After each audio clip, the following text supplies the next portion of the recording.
Join us in a festival that promises to be extraordinary because Bali is extraordinary.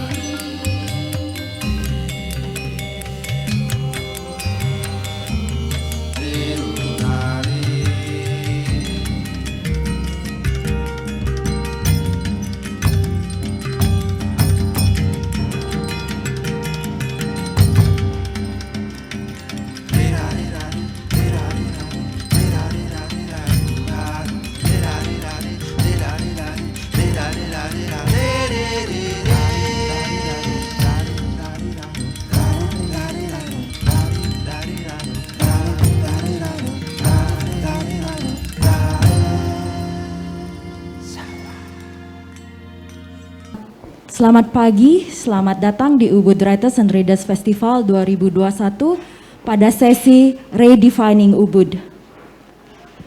Pada pagi hari ini saya telah bersama 4 narasumber, tokoh Ubud dan pemerhati budaya. Perkenalkan, saya Kadek Purnami yang akan memandu acara pada sesi pagi hari ini. Ubud telah dikenal dengan seni dan budaya, dengan kultur masyarakatnya yang begitu kuat dengan adat dan tradisi. Ubud tentu mengalami perubahan dan perkembangan seiring dengan waktu. Peremajaan terhadap destinasi dari lokal menjadi internasional, dari tradisi menjadi kosmopolitan. Nah, kita semua sampai pada situasi jeda di mana pandemi telah melanda semua, termasuk memberikan dampak yang begitu besar terhadap Ubud. Seperti apa Ubud saat ini? Dan seperti apa juga Ubud di masa lalu? Tentu kita akan membahasnya lebih jauh dalam sesi diskusi kali ini tentang meredefinisikan Ubud, bagaimana kekuatan Ubud yang ada, apakah masih pada akar budaya dan tradisinya, atau kita masih akan tetap menggantungkan pada pariwisata, dan bagaimana keberlanjutan Ubud, dan bagaimana juga Ubud di masa depan 10-20 tahun lagi. Kita akan membahas lebih banyak hal tersebut pada pagi hari ini bersama 4 narasumber ini. Yang pertama, saya ingin perkenalkan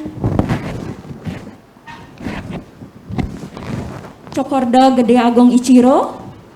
Swastiastu. Swastiastu. Cokorda Gede Agung Ichiro Sukawati, beliau adalah putra Ubud, sekaligus ketua Yayasan Janahita Mandala Ubud.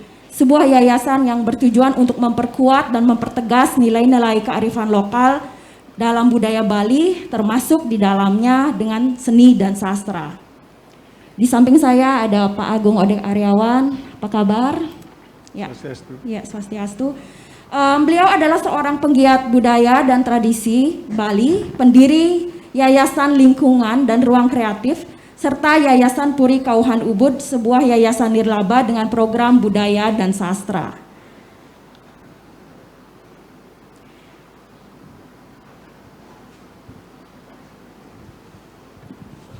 Pembicara berikutnya adalah Bapak Ketut Suwardana.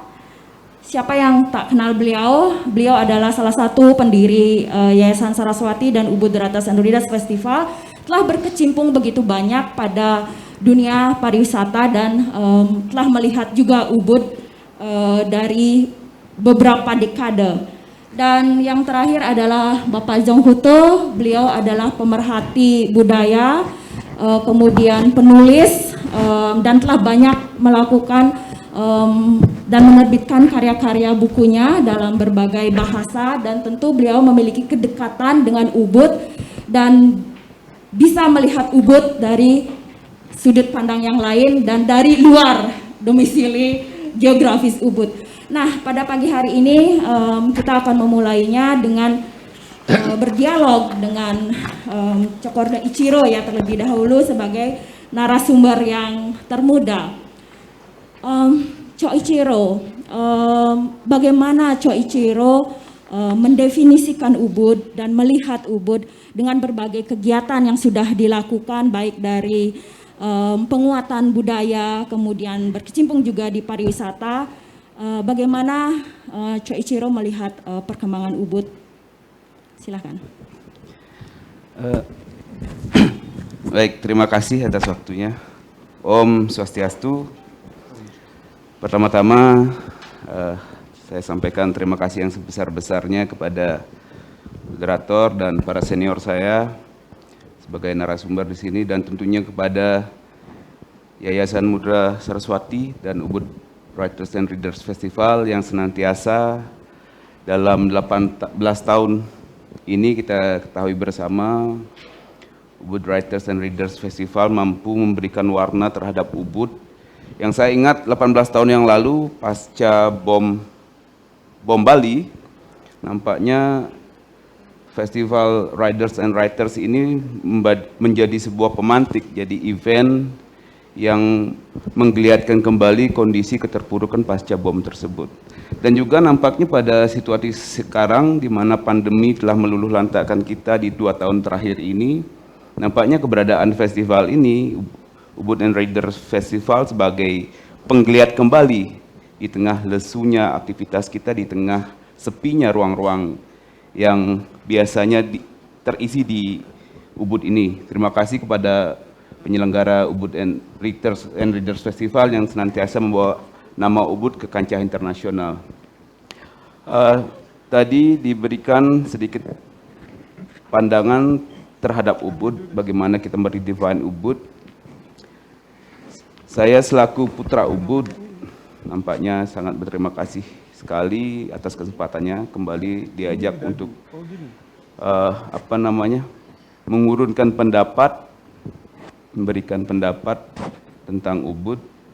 Ubud kalau kita perhatikan, kita tahu dari sejak lama bahwasanya banyak pujangga-pujangga, sastrawan, bahkan di berbagai tulisan terdahulu, Ubud dikenal sebagai Ubad atau Usadi. Jadi ada beberapa literasi kuno juga menyebutkan bahwasanya Ubud itu merupakan Usadi desa. Jadi Ubud itu adalah desa. Fitrah Ubud sebagai desa yang nampaknya bukan saja mampu memberikan kesejukan, kesembuhan bagi para penghuninya, nampaknya Ubud mampu menjadi sebuah desa yang memberikan ketenangan jiwa, tenangan pikiran, dan juga jasmani maupun rohani kepada pelawat atau pengunjungnya. Nah, dari perjalanan panjang Ubud, nampaknya Ubud sudah diuji dengan berbagai macam tragedi, berbagai macam peristiwa, dan berbagai macam situasi. Nampaknya Ubud, sepengamatan saya selaku putra anak muda yang kebetulan lahir di Ubud, yang lahir dan dibesarkan di Ubud, nampaknya sampai saat ini Ubud masih beradaptasi dan masih on their track. Artinya sebagai fitrah desa yang berlandaskan budaya dan kearifan lokalnya, nampaknya Ubud masih bernafaskan di sana. Namun tidak bisa kita tutup mata juga, ancaman, tantangan, dan juga challenge ke depannya nampaknya juga sangat luar biasa juga. Nah, dari pengamatan saya juga, kondisi seperti sekarang ini di tengah pandemi ini telah men-shutdown sedikit atau menghentikan segala aktivitas kita di Ubud. Tentunya kita sebagai masyarakat Ubud yang bernafaskan budaya itu adalah aktivitas keseharian, nampaknya di tengah pandemi ini cukup memberikan tantangan juga bagi kita. Nah, bagaimana lantas Ubud menghadapi situasi ini? Nampaknya dengan beberapa kegiatan yang dilakukan oleh komunitas, masyarakat, dan juga melalui beberapa entitas-entitas tertentu seperti sekarang di Ubud and Readers Festival, dari Yayasan Purikawan, dan juga kami di Yayasan Janahitas, selalu mencoba untuk menanamkan kembali, mengingatkan kembali, dan juga mulat sarir seperti tema Ubud Writers and Readers Festival hari ini. Mulat sarir nampaknya momentum ini sangat baik buat kita untuk Mulatsari, untuk mengingat kembali peristiwa-peristiwa lampau dan fitrah Ubud sebagai desa yang etalase internasional. Apakah kita masih pada track tersebut? Nah, harapan kami selaku warga Ubud, putra Ubud, dan juga pelanjut daripada keberadaan di Ubud, yang peristiwa masa lampau tidak akan bisa kita rubah kembali, tidak bisa kita ulang kembali. Tapi spirit dari para pendiri kita, para pendahulu kita di dalam menata Ubud, membentuk Ubud itu hendaknya harus selalu dijaga dengan baik. Nah, pada kesempatan ini juga saya mengajak pada teman-teman, rekan-rekan semua, baik warga Ubud dan juga para pengunjung yang datang ke Ubud. Mari kita bersama-sama jaga Ubud ini, karena Ubud sebagai barometer kebudayaan, barometer pariwisata yang berlandaskan kebudayaan, hendaknya agar dapat selalu ajak, lestari, dan juga bisa nantinya dinikmati oleh anak cucu kita di masa yang akan datang. Kira-kira seperti itu. Baik, pada awal. Terima kasih Choichiro. Memang ya Ubud masih menjadi Ubud melalui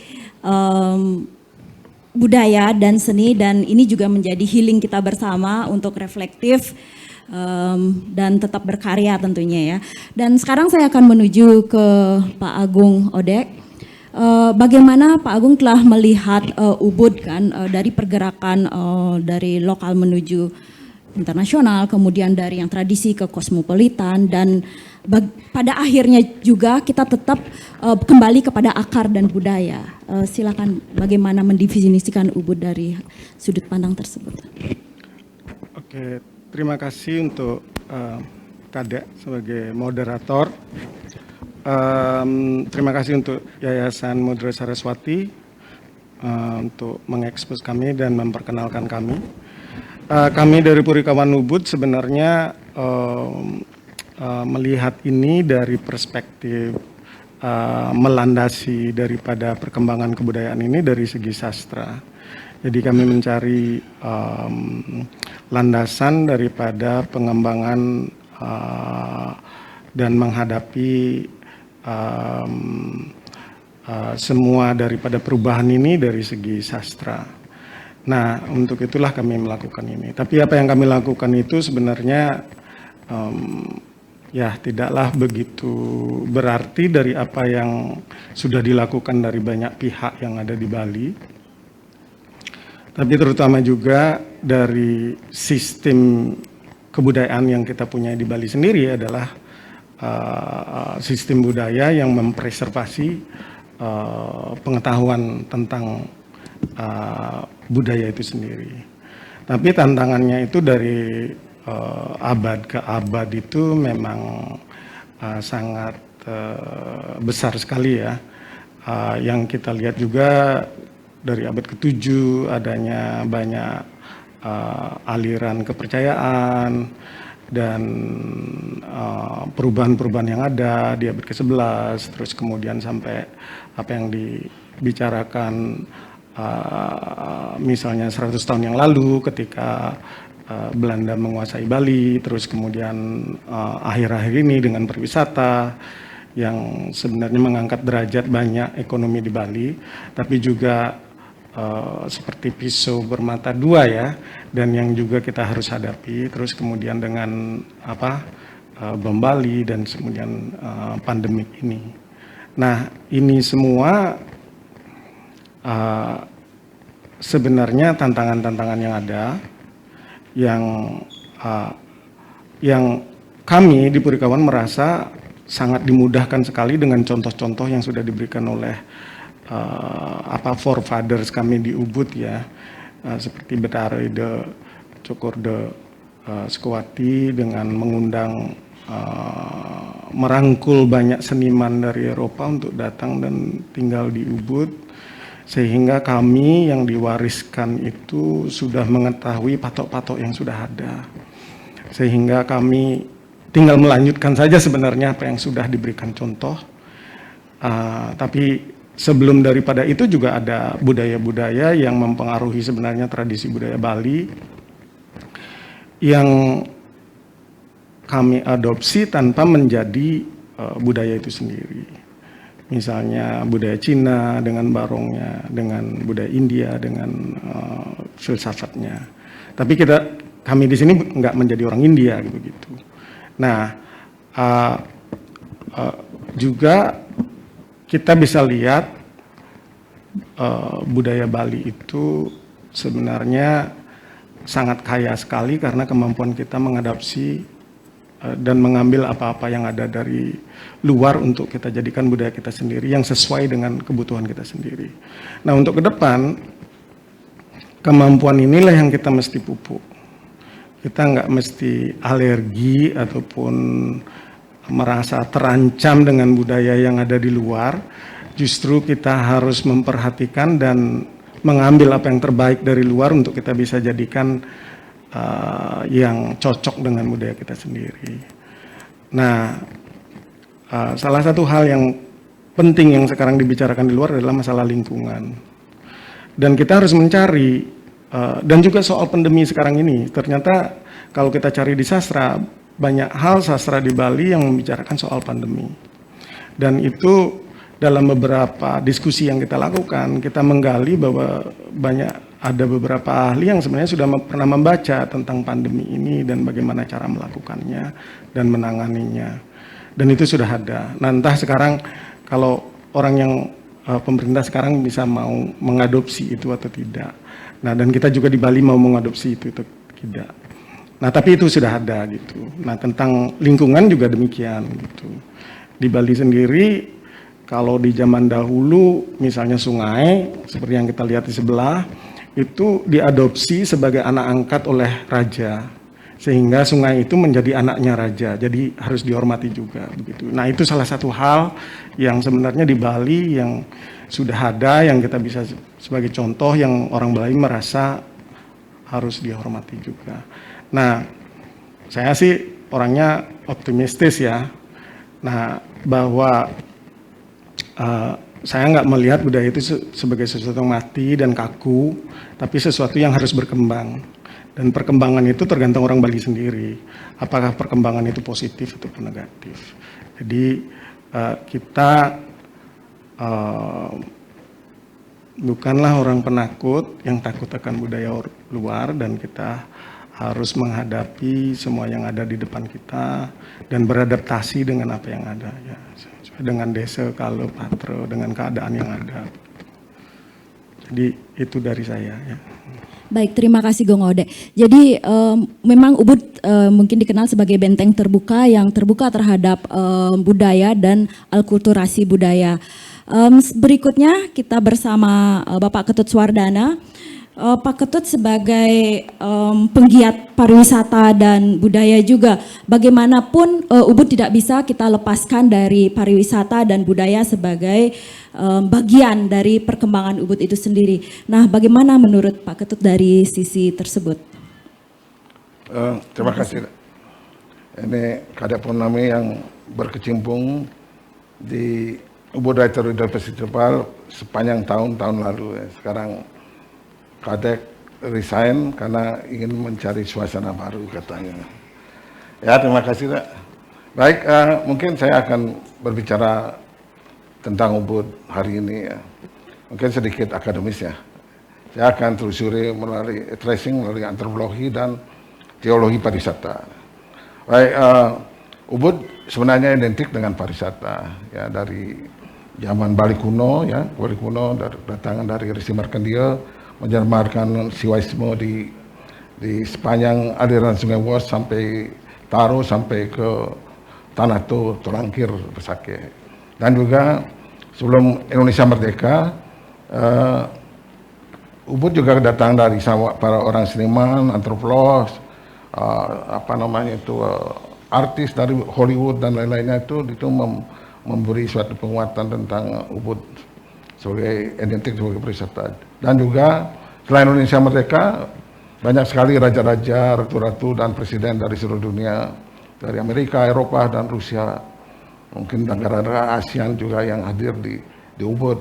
Itu saya identikan Ubud sebagai pariwisata. Dan memang secara teologi ya, bahwa Ubud itu yang menerima tamu itu dengan terbuka ya, terbuka dan memberikan peluang yang luas kepada seniman asing dan artis asing yang berimprovisasi di Ubud itu. Mereka bisa dengan leluasanya bahkan difasilitasi oleh Puri Ubud misalnya atau dengan masyarakat luas, sehingga mereka itu bisa dengan damai, senang untuk berkarya di Ubud. Dan inilah yang menguatkan mereka itu, kita ini sebagai suatu destinasi wisata dunia dengan publikasi mereka, dengan expo dan pementasan dan macam-macam itu yang sudah dilaksanakan baik itu di Batavia, di Prancis itu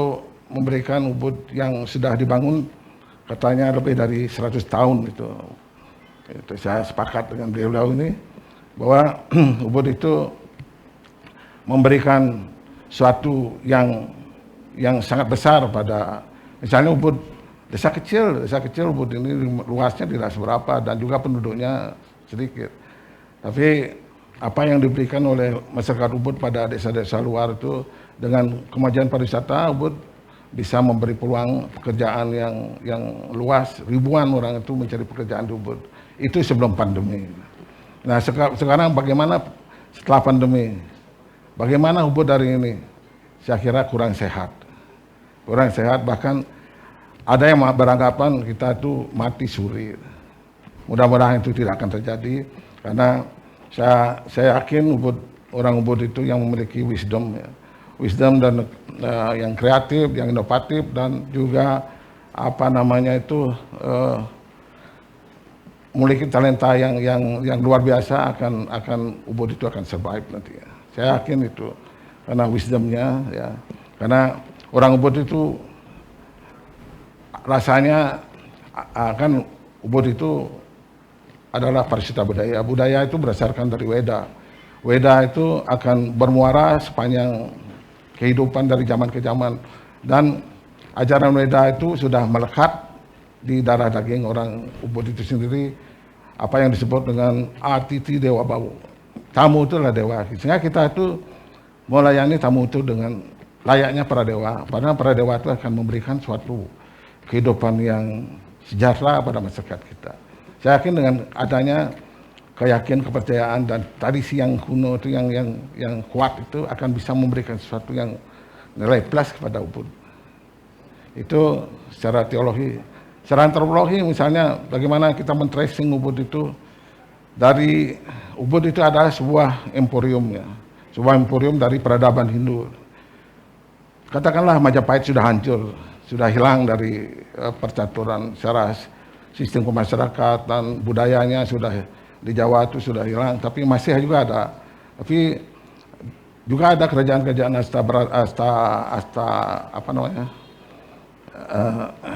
pemerintahan di Ubud, ada Raja Astanegara itu 8 kabupaten di Ubud yang sekarang itu memiliki budayanya masing-masing, dan itu juga memberikan suatu kekuatan bagaimana kita itu memiliki suatu budaya yang kuat dan perlu kita lanjutkan dan kita pertahankan. Kita itu yang mungkin kalau kita bisa sebut dengan kita bagaimana merevitalisasi ya budaya yang yang sudah berkembang di seluruh dunia, dan message kita misalnya melalui Ubud Writer kita memberikan pesan pada dunia dengan Mulat Sarira misalnya. Apa itu Mulat Sarira gitu. Mulat Sarira itu kalau kita simak dari Vedanta Sutra itu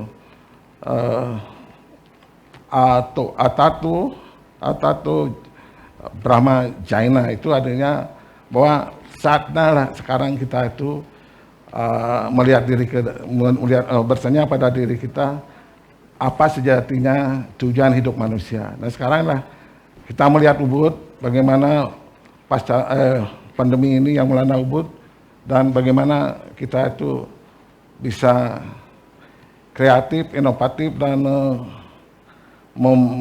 mengedepankan wisdom kita, dan kita itu bisa melakukan sesuatu yang baik, ya, yang luhur dan bermanfaat untuk bukan hanya untuk Ubud aja. Ubud biasanya seperti pohon pole itu, getahnya untuk kesehatan orang lain, tapi dia itu menyiksa dirinya gitu. Saya kira itu orang Ubud itu, sehingga lihat Ubud sekarang trotoar. Lihat sekarang trotoarnya itu karena ada dataranmu licin sekali, jadi jalan-jalan di Ubud sekarang itu karena tidak ada yang perhatikan. Ya inilah perlunya kita itu merevitalisasi objek wisata kita di Ubud itu, dan juga kita harus menjaga lingkungan kita itu yang ya janganlah nature versus culture itu. Artinya culture yang berlebihan itu yang akan membawa kita itu ke, ya sekarang tuh lihat bukan pandemi aja yang melanda kita, tapi juga the global warming gitu. Supaya wisdom kita dari Trinita Karano yang kita agung-agungkan di Ubud supaya, atau di Bali, di Indonesia itu supaya betul-betul diimplementasi dengan baik. Sangat tidak ada wacana saja, tapi lakukanlah apa yang terbaik untuk kita, alam, dan keyakinan kita. Mungkin itu dah, nanti Baik. kita sambung lagi. Ya, terima kasih Pak Ketut pemaparannya melihat Ubud dari budaya, antropologi, dan pariwisata. Nah, pembicara berikutnya adalah Pak Zhang Kuto. Beliau adalah budayawan dan pemerhati juga. Dan saya ingin bertanya kepada Pak Zhang, bagaimana Pak Zhang melihat Ubud sebagai pemerhati dan budayawan? Ya, terima kasih ya.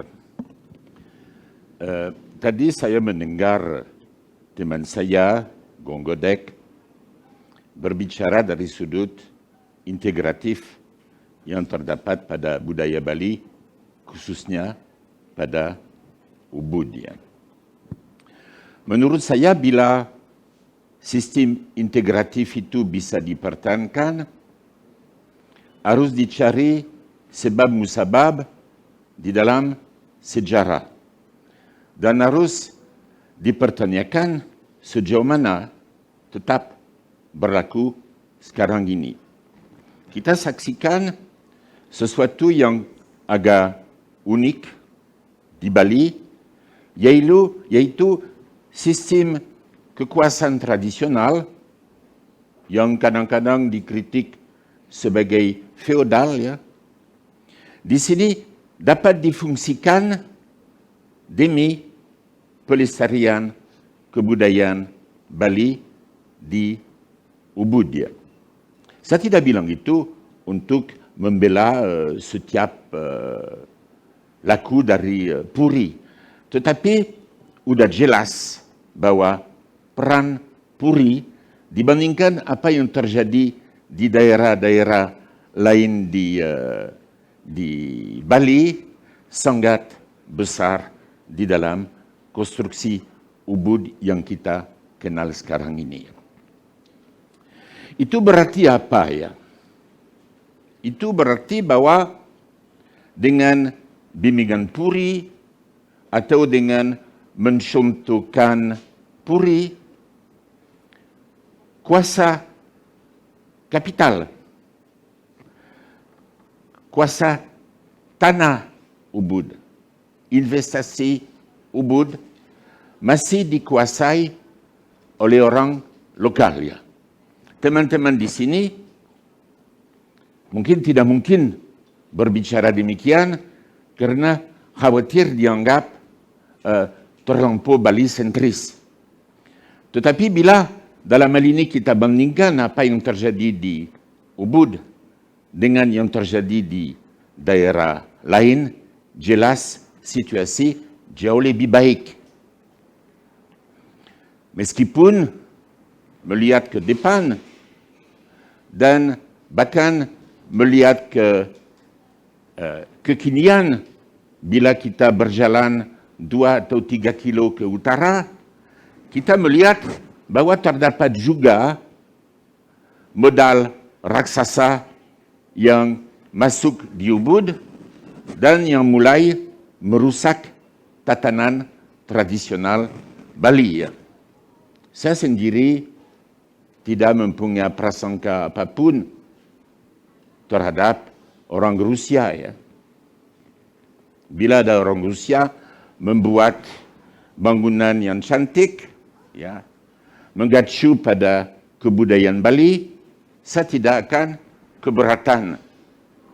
Tapi melihat bahwa ada satu tempat di mana dibangun konon 150 apartemen untuk orang dari Vladivostok atau dari saya sedikit prihatin. Apalagi ketika saya ke sana 2 atau 3 bulan yang lalu, saya bertanya di situ. Di situ ada pemain viola, ada macam-macam. Saya tanya, orang Bali di mana gitu ya? Pak, orang Bali ada di lobi gitu. Ini risiko yang mengancam Ubud dan daerahnya. Kehilangan kuasa atas modal pariwisata. Terdapat juga beberapa contoh yang lain. Saya tidak suka melihat city hotel yang ada di Penggosekan. Saya tidak suka melihat hotel baru dekat Kenggetan saya tidak suka itu. Saya merasa bahwa bila modal harus dikerahkan, hendaknya modal tersebut dikhususkan untuk para pemilik rumah klasik Bali kecil agar rumah mereka bisa dijadikan semacam butik hotel munggil, entah di Ubud, entah di Pliatan, entah di daerah tersebut. Saya merasa itu problem utama Ubud.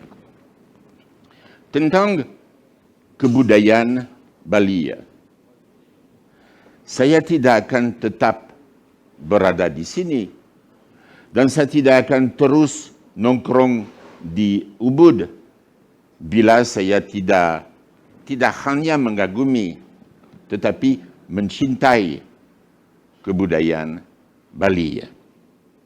Dan saya senang sekali lagi melihat tindakan yang diambil oleh teman-teman dari baik Puri Kawan maupun Puri Agung untuk membela kebudayaan Bali, khususnya bahasa Bali. Karena bahasa Bali sekarang terancam. Setiap ada diskusi di mana bahkan kita berbicara tentang bahasa Bali, pada umumnya pengantarnya dalam bahasa Bali, kemudian semua beralih ke bahasa Indonesia. Artinya bahasa Bali terancam dan tindakan yang diambil di situ saya dukungnya. Dan saya merasa harus berupaya agar bahasa Bali lebih banyak dipergunakan. Meskipun saya tahu menyangkut macam-macam soal status, soal segalanya. Tetapi tidak hanya bahasa. Ada sudut budaya sebagaimana disajikan kepada pengunjung di Bali. Saya kadang-kadang, karena ada beberapa teman yang kebetulan memiliki museum, saya kadang-kadang masuk di museum ini atau museum itu tanpa bayar, maklum budayawannya. Tapi saya merasa bahwa semestinya ada upaya apakah dari pemerintah pusat atau daripada pemerintah daerah untuk melengkapi museum-museum tersebut dengan pendekatan perawatan karya. Tetapi lebih penting lagi bila kita mempertimbangkan kepentingan wisatawan agar kita masukkan teknik akses ke karya-karya museum, teknik-teknik yang baru, multimedia, atau dilakukan dengan museum-museum yang ada di Bali yang bekerja sama. Ya. Titik ketiga yang saya ingin tekankan sedikit terkait dengan apa yang saya bicarakan tadi di seputar ruang. Ya. Di Ubud, sana sini, dan cukup banyak sebenarnya, masih terdapat arsitektur Bali yang asli.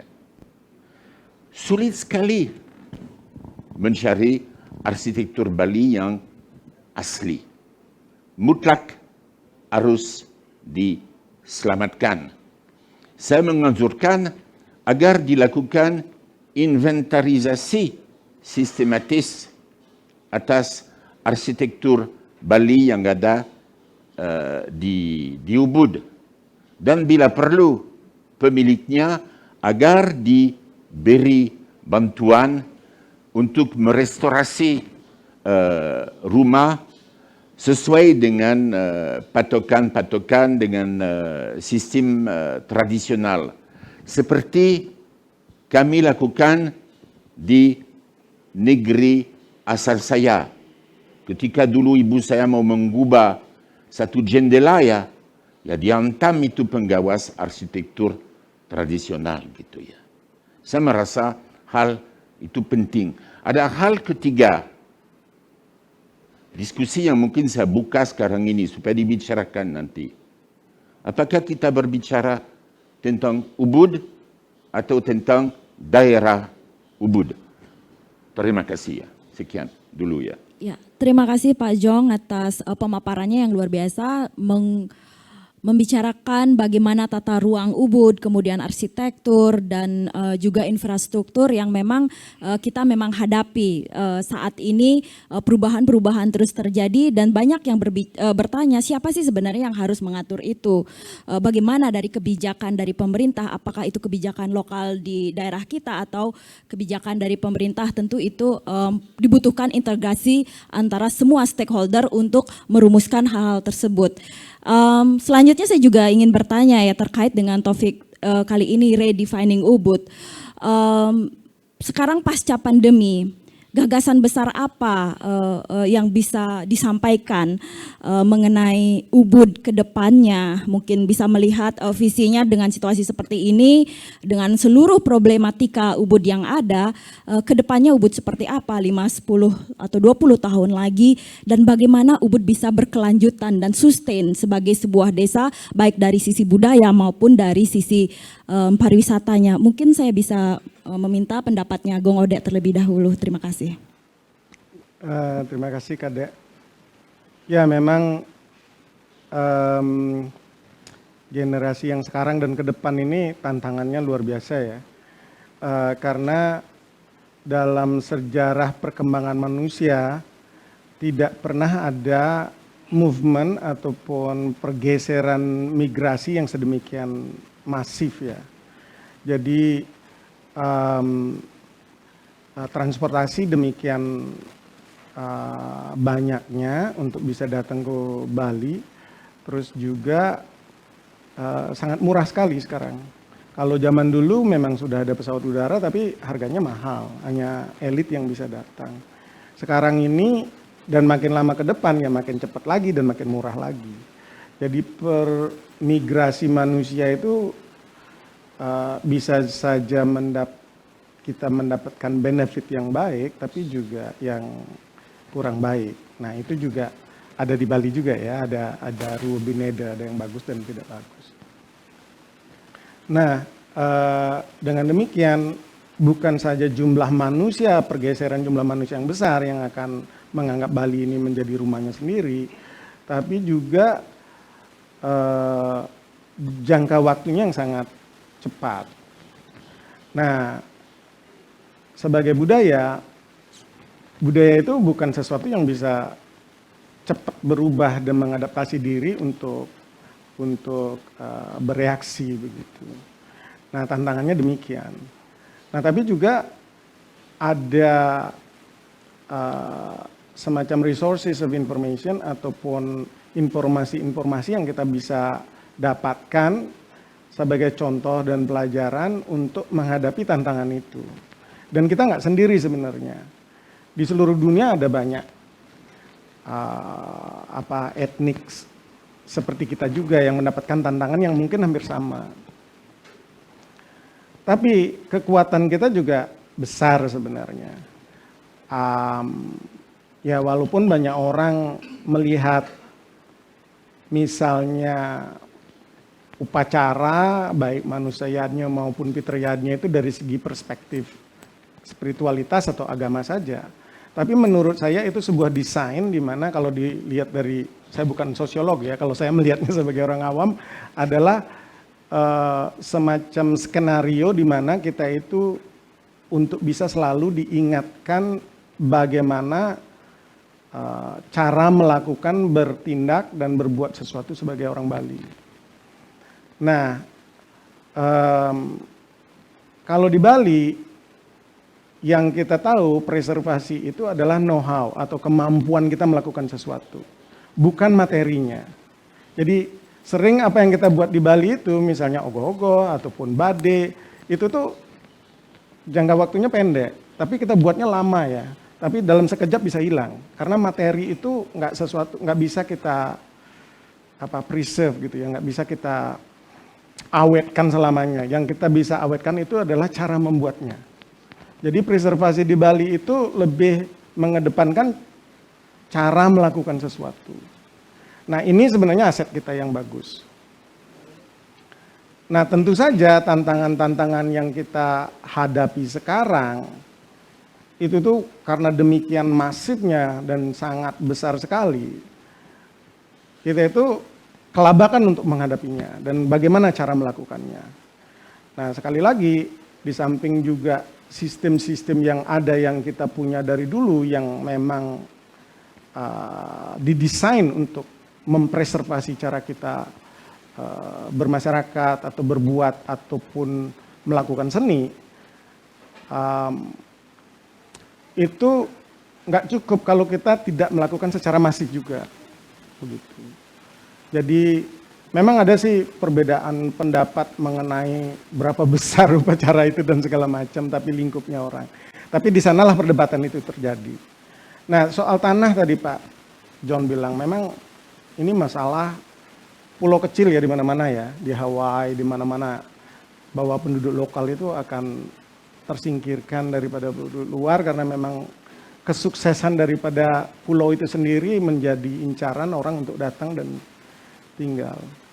Nah, tapi saya juga mengingatkan bahwa topografi di utara Bali ini tidak mempunyai tanah yang demikian luas. Masyarakat Bali itu tanahnya kecil-kecil, jadi sangat susah untuk membeli tanah yang demikian luas sekali, kecuali ada pandemi semacam ini mungkin ya yang membuat kesempatan orang bisa membeli tanah banyak.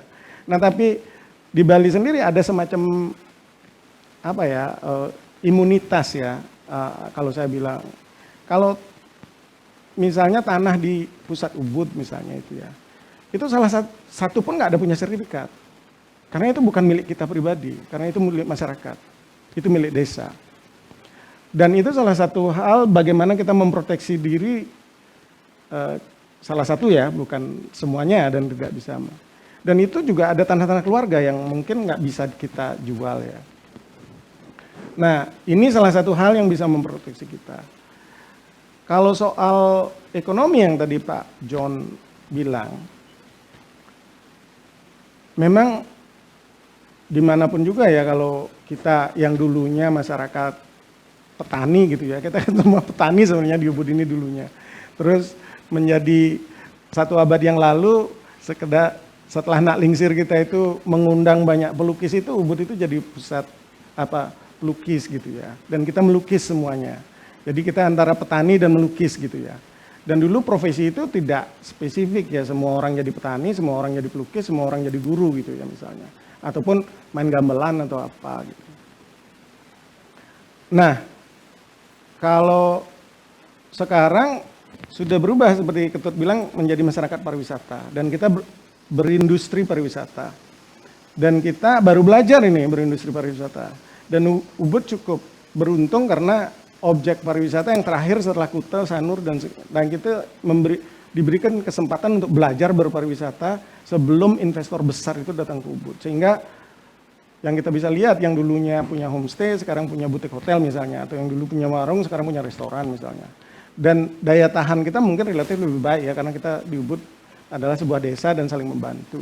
Nah, yang saya mau bilang soal ketahanan kita dalam ekonomi ini, ada hal-hal yang memang kita tidak mampu pertahankan.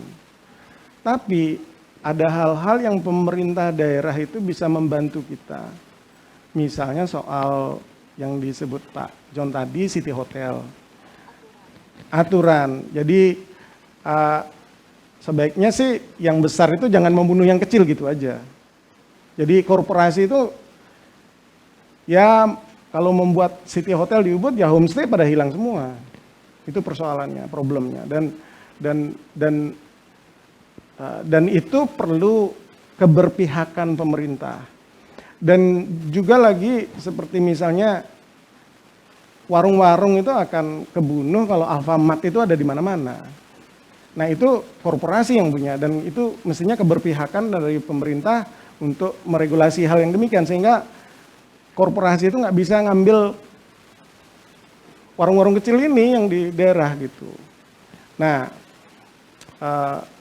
hal seperti ini masyarakat Ubud sendiri kan nggak punya kuasa ya yang ini, karena sistem kita demokrasi, jadi walaupun kita ini harus disetujui oleh seluruh orang di Bali juga gitu.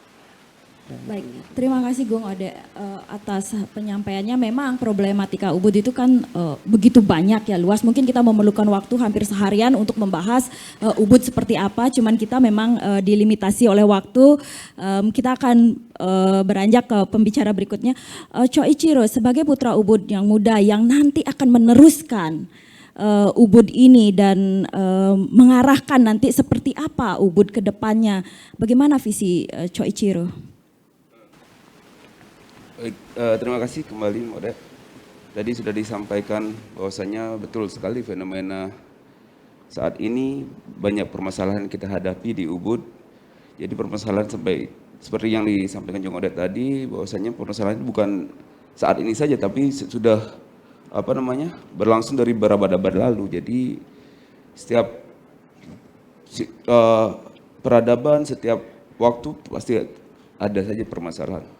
Namun saya selaku putra Ubud yang kebetulan lahir dan dibesarkan di Ubud cukup berbangga yang pertama ya, dapat diberikan kesempatan menyaksikan perkembangan Ubud dari walaupun belum lama tapi cukup dinamis sekali belakangan ini. Jadi saya masih punya keyakinan bahwasanya di tengah tantangan ke depan, jadi ada beberapa hal-hal yang prinsip yang harus kita lebih tekankan lagi. Yang pertama seperti yang disampaikan tadi masalah kebudayaan. Kebudayaan bukan saja aktivitas atau laku daripada masyarakat kita di Ubud, tapi yang paling fundamental itu adalah bahasa. Jadi hendaknya mulai sekarang kita harus lebih menguatkan kembali bahasa ibu kita, yaitu bahasa Bali. Kebetulan kami juga di Yayasan Janahita sedang melakukan hal tersebut. Kami mencoba untuk membina anak-anak dari usia dini untuk kita ajak bersama-sama untuk mempelajari atau menggali kembali bahasa dan aksara Bali. Jadi kami lakukan di Yayasan Janahita tidak lain untuk memberikan ingatan kembali atau memasuki ke dunia anak itu bahwasanya penting sekali kita berbahasa dan beraksara Bali itu. Terus selanjutnya ada Ubud sebagai di bidang lingkungan misalnya, saya cukup berbangga dengan Desa Adat Padang Tegal yang sampai saat ini yang di tengah hantaman arus globalisasi seperti sekarang mampu mempertahankan keberadaan hutan yang ada di Padang Tegal sebagai salah satu penumpang oksigen yang mana mampu memberikan kesehatan secara jasmani dan rohani buat kita. Kedua ada konsep telaga air. Jadi konsep air tersebut selama ini saya lihat masih terjaga dengan baik. Dengan adanya aliran-aliran mata air masih terjaga dengan baik, dan juga ada di Jantung Desa juga terdapat kolam telaga yang cukup besar di Pura Taman Pemuda Saraswati yang nampaknya yang saya sempat lihat di beberapa literasi terlampau bahwasanya ada komponen air, komponen hutan, lingkungan itu sebagai penopang daripada ekosistem yang ada di Ubud.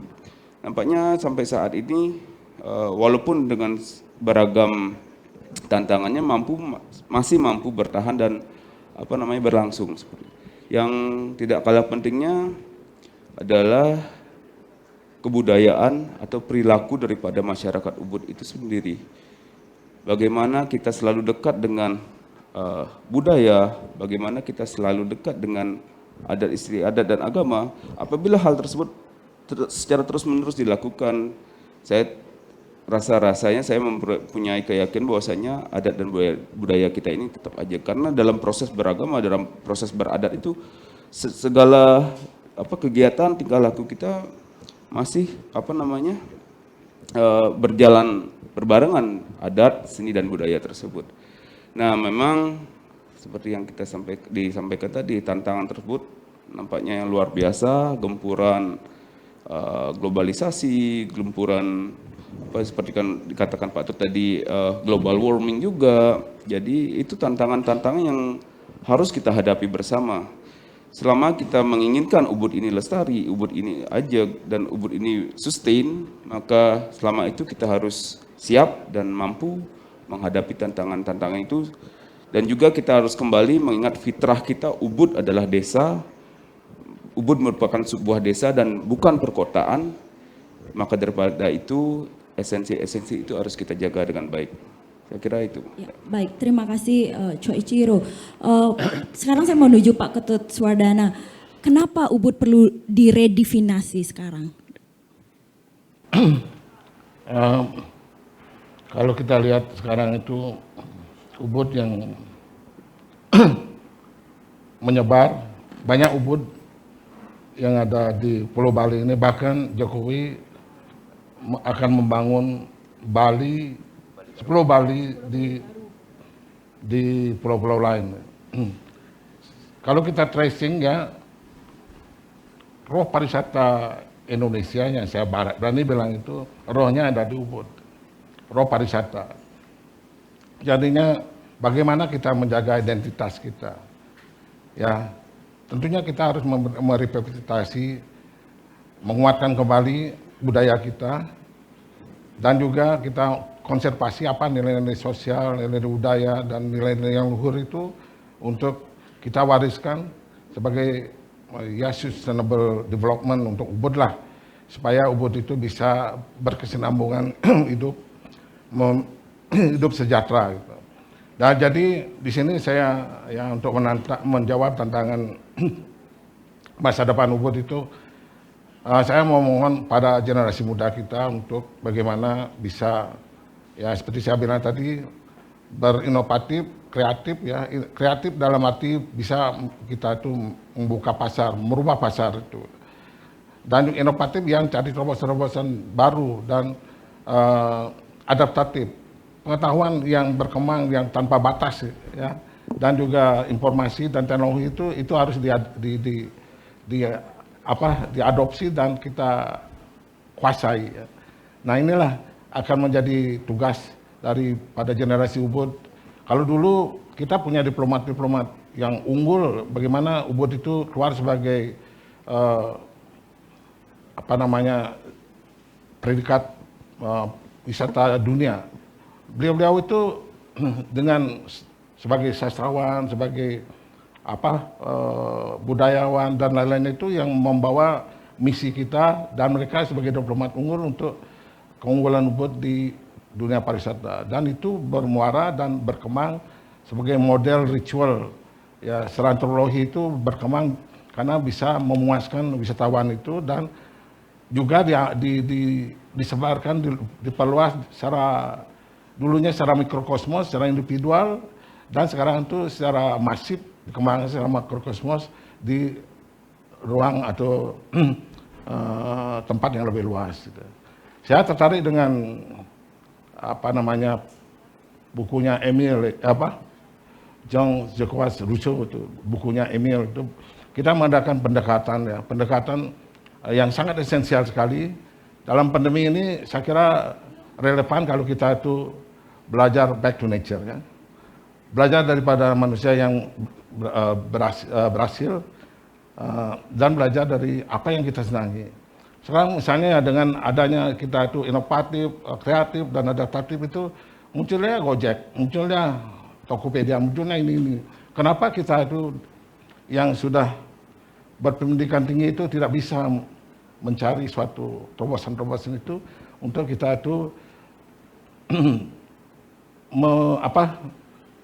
punya karakter lah nantinya, identitas kita tidak hilang juga nanti, walaupun ada terobosan-terobosan yang kuat yang harus kolaborasi gitu, sehingga nantinya kita akan mendapatkan sesuatu dengan Rousseau itu yang hidup dalam dunia pencerahan sebelum Revolusi Prancis itu, kita sekarang hidup dalam dunia pandemi. Bagaimana nanti pasca pandemi kita itu bisa back to normal, bisa hidup normal kembali. Mungkin ya, itu. Terima kasih. Pertanyaan terakhir untuk Pak Jong sebagai pemerhati dan melihat Ubud dari luar. Apa saran Pak Jong untuk Ubud berkelanjutan ke depannya? Ya, saran saya, tapi mungkin sebelum saran, saya yakin bahwa Ubud bisa dipertahankan jiwanya bila memang keseimbangan modal dan keseimbangan etno-religius dipertahankan. Adapun saran saya ke depannya, mari kita lihat ke belakang. Pertama saya datang ke Ubud, tidak ada mobil. Waktu itu saya bawa mobil. Mungkin mobil satu-satunya, ada 2-3 paling-paling di Ubud. Tidak ada jembatan di Campuan. Kita berjalan kaki. Kalau lapar, makan di warung. Bisa berdiskusi dengan orang yang di sebelah kita. Waktu itu saya tidak bisa berbahasa Indonesia. Semua cantik, semua indah. Ada pawai obor-obor yang saya impikan untuk Ubud. Ialah Ubud yang dalam batasan tertentu kembali ke zaman itu. Ubud tanpa bis, Ubud tanpa mobil, Ubud untuk pejalan kaki, agar segi keindahan Ubud bisa tampil kembali. Di dalam kaitan dengan ini, saya berharap agar kita lebih menjaga segi estetis, baik di Ubud maupun di sekitar Ubud. Karena itu daya tarik Bali, segi estetis, alam yang utuh, gedung yang seperti dahulu kala. Maka saya berharap ada semacam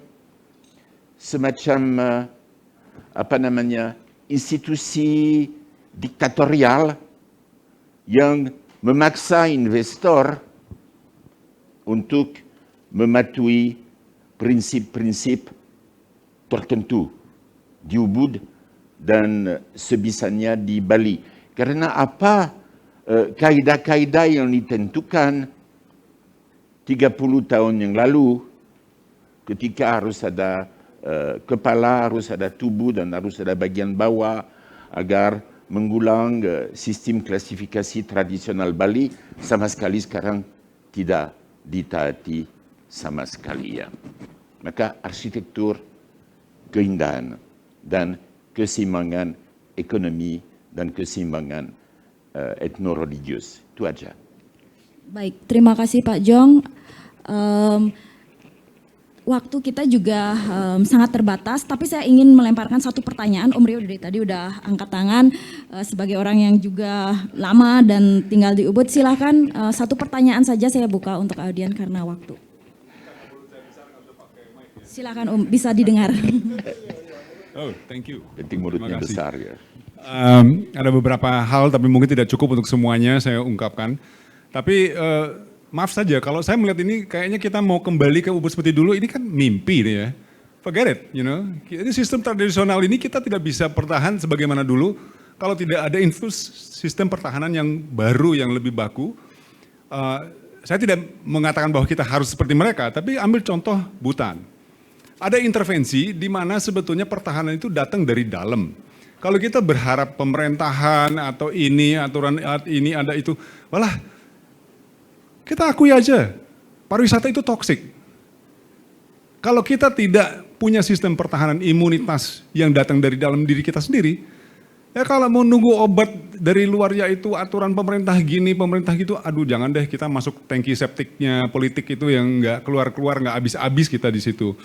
Jadi saya melihat ini semestinya saya bertanya kepada panel ini kira-kira bagaimana Anda bisa mengubah paradigmanya pariwisata ini supaya tidak seperti itu lagi. Nah contohnya waktu yang disebut sama John itu yang tempat Rusia itu park itu, kalau kita sebut aja namanya itu.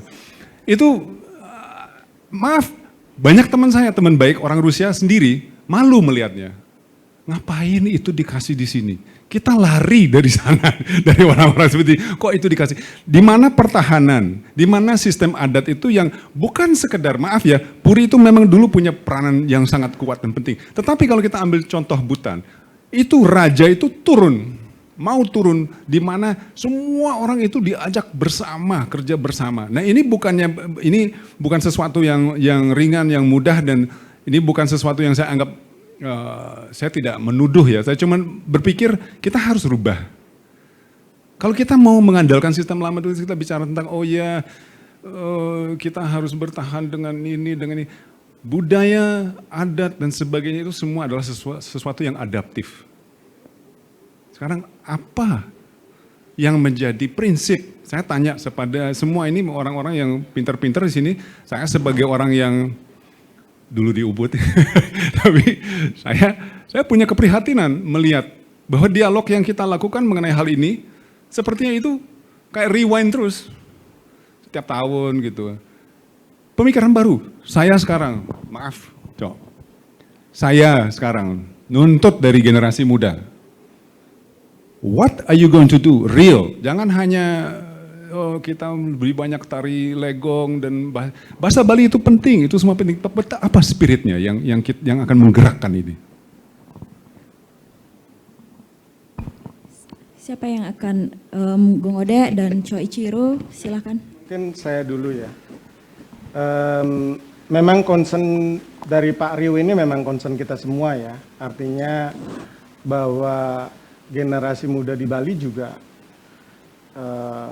tepat sekali memang apa yang dikatakan oleh Pak Rio ini, bahwa jadi bukan concern dari Pak Rio aja ataupun generasi muda, tapi juga concern daripada kita semua ya, bahwa hal ini memang mesti menjadi PR ya bagi kita semua.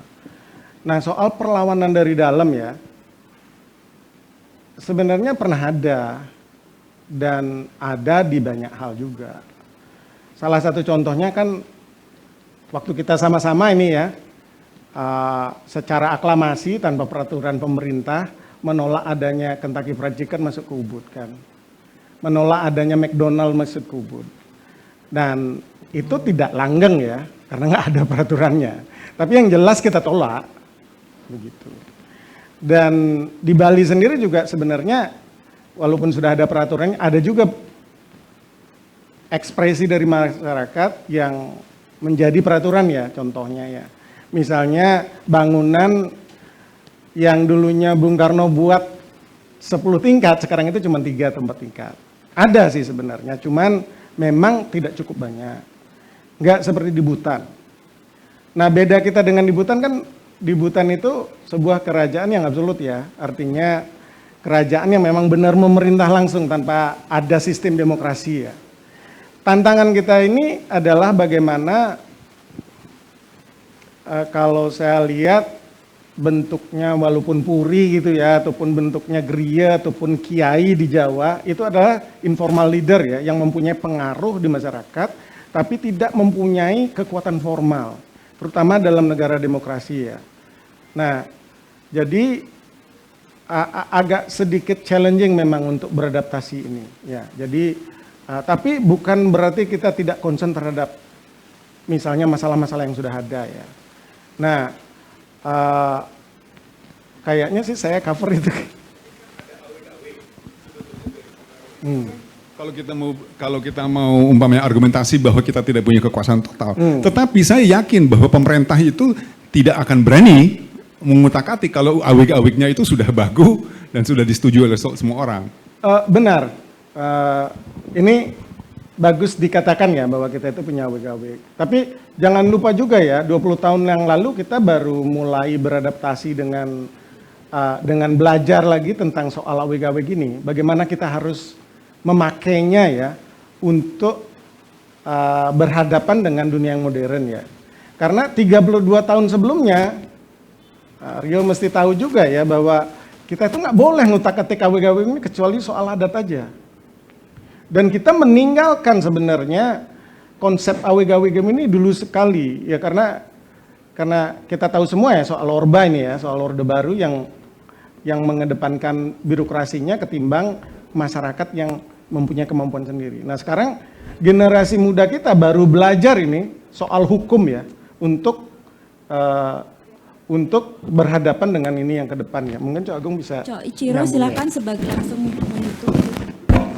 Baik, terima kasih. Om Rio, terima kasih banyak. Itu merupakan pemantik buat saya selaku warga Ubud juga, anak muda Ubud yang nanti melanjutkan. Cukup menarik, tadi sudah disampaikan sama Jong Oda juga bahwasanya memang di era sekarang, kebetulan saya lahir di Puri, sebagai putra di Puri Ubud juga, memang Puri Ubud sebagai tidak lagi seperti terdahulu yang merupakan kerajaan yang absolut yang mempunyai kuasa sedemikian rupa di dalam pengaturan berbangsa dan bermasyarakat ini. Tetapi ada pendekatan-pendekatan tertentu yang bisa kita lakukan. Contoh seperti yang disampaikan tadi, kita bisa approach pemuka-muka masyarakatnya bahwasanya melalui dialog-dialog pendekatan tersebut ancaman-ancaman daripada pemodal-pemodal besar dan itu tetap kita lakukan. Namun tetap saja tantangan itu tidak bisa, arus itu susah sekali dilawan, hantaman besar juga nampaknya memporak-porandakan pertahanan tersebut.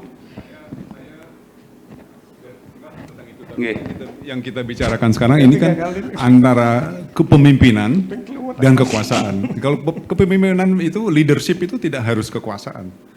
Yang Anda omongkan tadi sebetulnya satu inisiatif yang sangat penting. Bagaimana bisa kita push itu supaya lebih berbobot di situ. Iya. Terima kasih. Mungkin dalam kesempatan kondisi seperti sekarang ini kita tetap tentunya dengan arahan-arahan para senior dan para pendahulu-pendahulu kita juga hendaknya ritme daripada perjuangan ini harus kita gelorakan terus walaupun hantaman terjangan itu terus terjadi. Mudah-mudahan juga support dari Pak Rio dan para senior semua di dalam memberikan kita kekuatan, di dalam memberi kita booster agar dapat mampu menghantam hal tersebut. Selalu kita harapkan. Mudah-mudahan minta doa restu juga, mudah-mudahan ke depannya kita dan khususnya kami sebagai generasi muda mampu mempertahankan dan juga melawan hal-hal yang tidak bermanfaat bagi keberlangsungan Ubud ini. Terima kasih. Ya, Pak Ketut juga ingin menanggapi, silahkan. Rio hebat, pemikirannya jauh ke depan. Saya teringat dengan Puncak Bogor menjadi Arabisasi. Kemungkinan kekhawatiran Pak Rio ini Rusianisasi di Bali.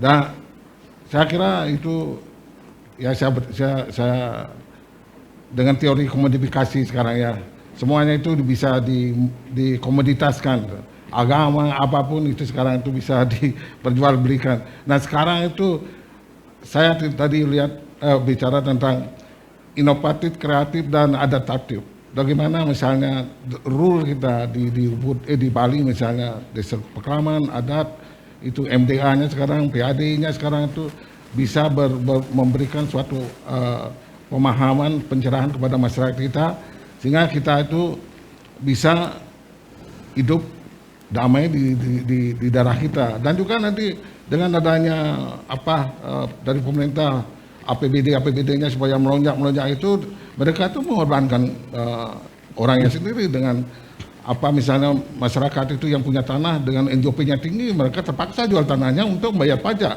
dan mereka itu harus pergi dari ini. Nah inilah suatu kearifan baik itu dari public sector, pemerintah dan juga private sector yang bisa memberikan suatu pemahaman dan penekanan atau misalnya bagaimana orang itu harus bisa hidup seperti misalnya kalau Bali itu ya dengan budaya Hindunya itu ya seharusnya mereka melihat belajar Weda banyak dan dari dalam Weda itu apapun ada di sana. Tapi adakah sekarang itu orang itu belajar Weda? Tapi sedikit sekali, masih banyak tapi masih sedikit anunya.